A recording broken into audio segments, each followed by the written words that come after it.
Hello guys, this is your Kuya Jun and sasagutin natin yung katanungan ng ating ka-community sa TikTok no patungkol sa G-loan. I understood it na may utang siya na 20,000 pesos and then nagkaroon ng cashback offer kaya binayaran niya. And I guess lahat na ang 20,000 pesos. So, nagtaka po siya bakit 500 na lang yung panibagong offer. Sasagutin po natin yan based sa ating personal experience sa G-Loan kasi makailang ulit na rin po akong nakautang dyan. Ang pinakaunang sagot po ay dynamic ang credit limit sa G-Loan. Hindi po siya fixed na offer sa bawat borrower. So, ibig sabihin, right after full payment, pwedeng magkaroon ka na bagong offer, pwede ring hindi. At pwede ring tataas yung bagong offer sa inyo, pwede ring hindi kasi may pinagbabasihan sila ulit.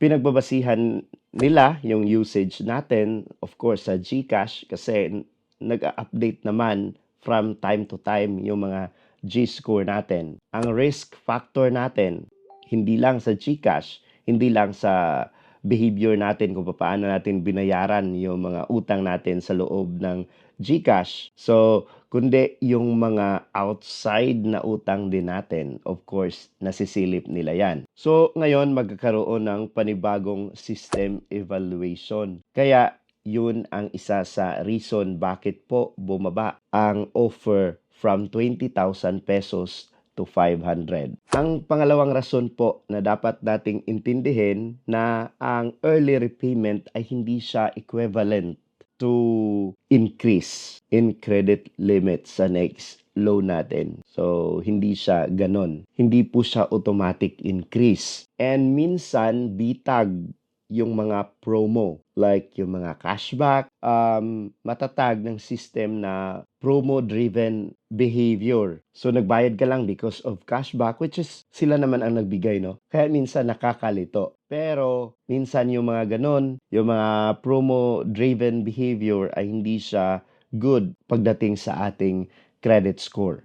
May tinatawag din tayong risk flag, yung mga pattern base, yung loan, bayad, loan ulit, especially kung walang cooling off period. Kaya hindi maganda talaga na right after full payment ay mag-loan ka ulit. Sabi ko nga, masisilip nila yan. So, hindi man sa loob ng GCash, yung mga behavior natin outside. 'Di ba? Minsan may mga loans talaga tayo. Hindi maiiwasan, may mga loans tayo sa iba mga loan apps na loan, bayad, loan ulit. So, ilang oras lang bago nakapagbayad, mag-loan ulit. Hindi po siya magandang behavior.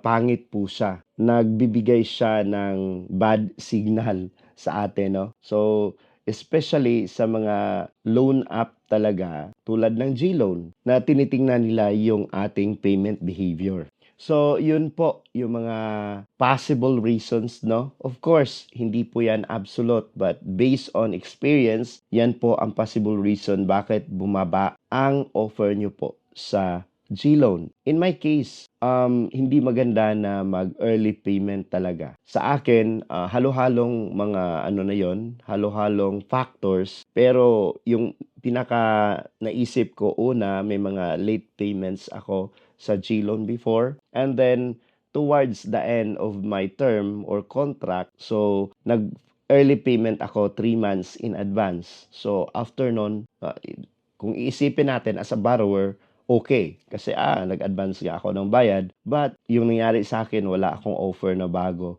sa G-Loan despite na hindi ako first time borrower sa kanila. Mga ilang ulit na since 2020 may offer na ako sa kanila at good naman yung mga repayment ko. So, ganun talaga. So, minsan, yun ang isipin natin na hindi talaga guaranteed yung mga offering ng mga pautang sa atin. Reloan, 100% hindi guaranteed.